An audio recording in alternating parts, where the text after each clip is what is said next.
How to install mesh fabrics.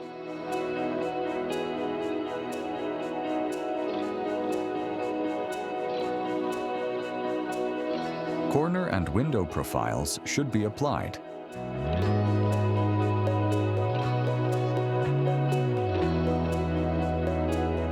Install the 30 by 50 centimeter mesh strips diagonally. Apply the first layer of base coat.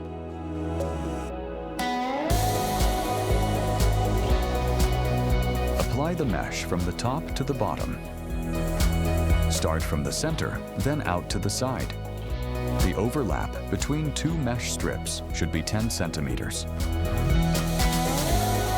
Apply the rest of the base coat, keeping the mesh in the upper third.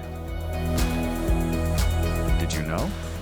Using Vertex 3/4 saves you time. No need to install diagonal mesh strips around openings.